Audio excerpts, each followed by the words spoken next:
অসীম দয়ালু এবং পরম করুণাময় মহান আল্লাহ তাআলার নামে শুরু করছি।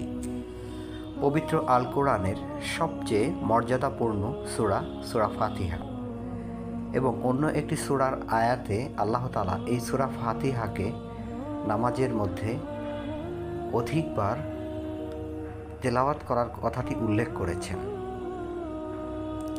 এটিকে অনেকে পবিত্র আল কোরআনের সারসংক্ষেপ বলে, আর এই সূরার 4 নং এবং 5 নং আয়াতটিকে আমি বলবো মানুষের জীবনের সারসংক্ষেপ বা জীবনের উদ্দেশ্যের সারসংক্ষেপ। আল্লাহ তাআলা আমাদের সৃষ্টি করেছেন, আল্লাহ তাআলাই আমাদের জীবনের উদ্দেশ্য জানিয়ে দিয়েছেন এই আয়াতের মধ্য দিয়ে, আর তা হচ্ছে সহজ সরল পথ। সহজ সরল পথ হচ্ছে সঠিক পথ, সঠিক উদ্দেশ্য, সঠিক পদ্ধতি এবং সঠিক প্রচেষ্টায় নিয়োজিত থাকা।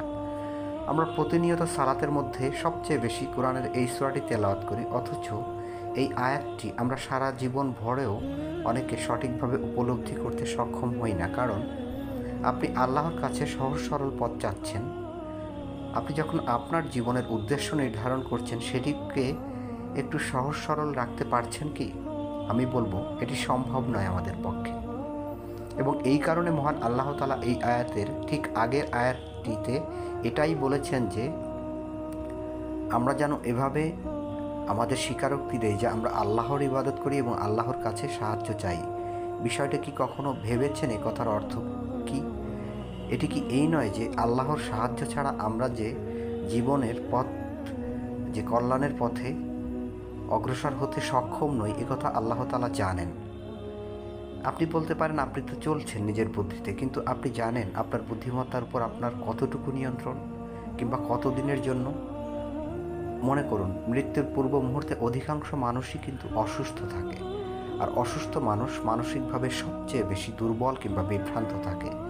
সে বিভ্রান্তিময় সময় আপনি কিভাবে চিন্তা করতে সক্ষম হবেন? আপনি আপনার নিজের উপর ভরসা করতে সক্ষম হবেন?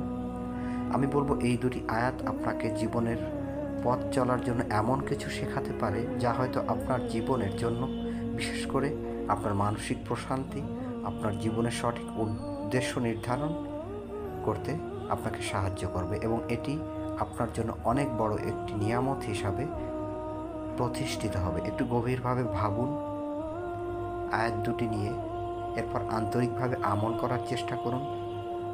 সব কিছুকে সহজ সরলভাবে দেখুন, বোঝার চেষ্টা করুন এবং সহজ সরল পথে নিজেকে অগ্রসর করুন।